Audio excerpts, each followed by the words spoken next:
की बात है। शाम के समय एक शिकारी जंगल में शिकार की तलाश में घूम रहा था। कैसा जंगल है ये, कोई जानवर मिल ही नहीं रहा। यहाँ तो आना ही बेकार गया। अचानक उसको सामने से एक शेर आता हुआ नजर आया। अरे बाप रे, शेर! उसे देखकर शिकारी डर गया और थर थर कांपने लगा।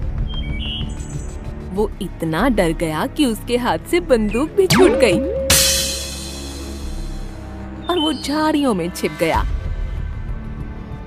अरे यार, यहाँ तो कोई जानवर दिखा ही नहीं था। अब दिखा तो सीधा शेर।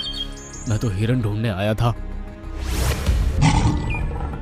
शेर शिकारी के काफी करीब था और उसको सूंघने की कोशिश कर रहा था।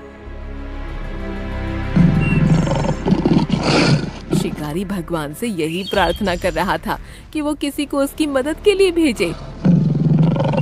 तभी एक सारस वहां आया। वो उड़ता उड़ता एक पेड़ के नीचे आ बैठा जहां शेर खड़ा था। अरे वाह, एक सारस! ऐसा कहते हुए शेर तेजी से सारस की तरफ बढ़ा, लेकिन सारस इतना चालाक था कि बार बार उड़ता और जमीन पर बैठ जाता। इसी तरह सारस शेर को काफी दूर ले गया और शिकारी की जान में जान आई। शुक्र है उस सारस का जो उसने शेर का ध्यान बटा दिया, वरना मैं तो आज मरने ही वाला था। ये कहकर शिकारी वहां से जाने लगा। तभी एक पक्षी जमीन पर आ गिरा। उसने देखा कि ये वही सारस था। सारस के सर पर एक हीरा लगा था और पेट में लकड़ी की एक टहनी फंसी थी, जिसकी वजह से खून निकल रहा था। अरे सारस, तुम तो वही हो ना जिसके पीछे अभी शेर लगा था? हाय रे मेरी फूटी किस्मत, शेर से जान बची तो शिकारी मिल गया। अब तो मैं नहीं बचने वाला।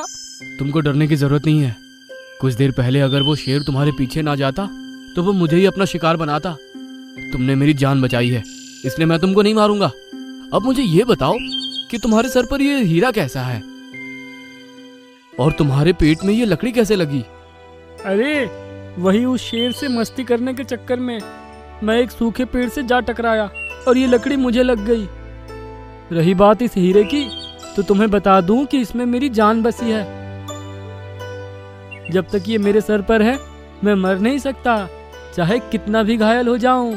इसीलिए तो इतने दर्द में भी जिंदा हूँ। तुम फिक्र मत करो, मेरी जान बचाई है तुमने। मैं तुम्हें इस दर्द से राहत दिलाकर ही रहूंगा। ये कहकर शिकारी ने सारस के पेट से लकड़ी निकाली और फिर उसकी चोट पर मरहम लगाया। यहाँ तक कि उसने 2 दिनों तक सारस को अपने टेंट में ही रखा और सारस अब बिल्कुल स्वस्थ हो गया। प्यारे सारस, अब तुम ठीक हो चुके हो। मैं भी अपने गांव वापस जा रहा हूँ। कभी तुमसे मिलने का मन हुआ तो जरूर आऊंगा। ठीक है शिकारी दोस्त, जब चाहे चले आना, और अगर कभी मेरी जरूरत हो तो तुम मुझे पुकारना। इस हीरे में इतनी शक्ति है कि जब भी तुम मुझे पुकारोगे ये अपने आप चमकने लगेगा और मुझे तुम्हारी तरफ आने का रास्ता भी बताएगा।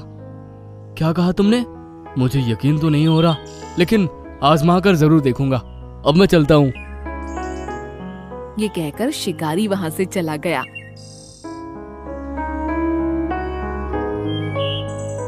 अब कुछ महीने बीते तो शिकारी के पैर में चोट आ गई। उसने उसका इलाज करवाया, लेकिन फिर भी वो कुछ ही कदम चल पाता था। ये मेरे साथ अच्छा नहीं हुआ। कोई काम करके पैसे भी नहीं कमा सकता। अब तो शायद ऐसे ही घर में पड़ा पड़ा भूख से बिलखता हुआ मर जाऊंगा। वो हताश हो ही रहा था कि तभी उसको सारस की याद आई। प्यारे सारस, मुझे तुम्हारी जरूरत है। जल्दी मेरे पास आओ। उसके इतना कहते ही कोसों दूर जंगल में खड़े सारस का हीरा चमका और उसको पता चल गया। अरे शिकारी मुझे बुला रहा है, मुझे जाना होगा। ऐसा कहकर सारस उड़ चला और कुछ ही देर में शिकारी के घर पहुंच गया। अरे प्यारे सारस, तुम्हारी बात सच थी, तुम तो वाकई में आ गए। बताओ शिकारी दोस्त, क्या तुम किसी परेशानी में हो?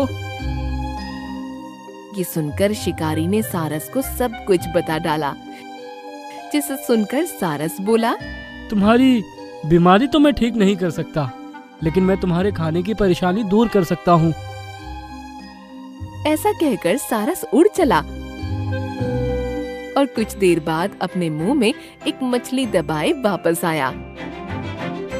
ये लो शिकारी दोस्त, इस मछली को बनाओ और खूब मजे से खाओ। शिकारी इतना भूखा था कि उसने झट से मछली बनाई और फिर मजे से बैठकर खाने लगा। मजा आ गया। आज का तो हो गया प्यारे सारस, लेकिन आगे का क्या होगा? तुम फिक्र मत करो, मैं रोजाना तुम्हारे लिए इसी तरह कुछ न कुछ खाने को लाता रहूंगा। ये सुनकर शिकारी खुश हो गया। अब कई दिन गुजरे और सारस इसी तरह शिकारी को कुछ न कुछ रोजाना खाने को लाता रहा। फिर एक दिन शिकारी के पास एक खत आया। ये खत तो मेरे छोटे भाई का है। मेरे शिकारी भैया, मुझे तुमको ये बताने में खुशी हो रही है कि मैं बहुत अमीर हो गया हूँ और अगले महीने शादी कर रहा हूँ। मेरी शादी में जरूर आना। ये खत पढ़ते ही शिकारी आग बबूला हो गया और फिर उसने खत फाड़ दिया। मैं यहाँ सिर्फ खाना खाकर खुश हूँ, वहाँ मेरा छोटा भाई अमीर हो गया और शादी भी कर रहा है। यह तो मुझे कतई बर्दाश्त नहीं होगा। लेकिन अब मैं किस तरह अमीर बन सकता हूँ? ये सोचते हुए उसको सारस की बात याद आई और उसने फैसला किया। सारस के सर पर लगा वो हीरा अरबों का होगा। अब वक्त आ गया है कि मैं उस हीरे को लेकर अपने भाई से भी अमीर हो जाऊं। ये सोचकर उसने अपने तकिए के नीचे एक चाकू रखा और पलंग पर लेट गया। कुछ देर बाद सारस उसके लिए मांस का एक बड़ा सा टुकड़ा मुंह में दबाए आया। उठ जाओ शिकारी दोस्त, तुम्हारा खाना आ गया। ये सुनते ही शिकारी ने एक हाथ में चाकू पकड़ा और दूसरे में सारस की गर्दन। शिकारी दोस्त, ये क्या कर रहे हो? मुझे अमीर बनना है, वो भी आज ही। मुझे ये हीरा लेना ही होगा। ऐसा कहकर उसने सारस की गर्दन काट दी और उससे वो हीरा उखाड़ लिया। अब मैं बनूंगा अपने भाई से भी ज्यादा अमीर। तभी उसने देखा कि उसके हाथ में आया हीरा गायब हो गया और मरा हुआ सारस उसी के जैसा दिखने वाला एक शिकारी बन गया। ये सब क्या है? मैं भी तुम्हारी तरह ही एक शिकारी था। मैंने एक बार गलती से एक ऋषि को तीर मार दिया था, जिसने मरते मरते मुझे श्राप दिया था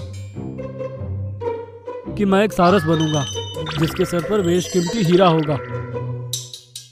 मैं जंगल में ही भटकता रहूंगा और मुझे एक इंसान की जान बचानी होगी।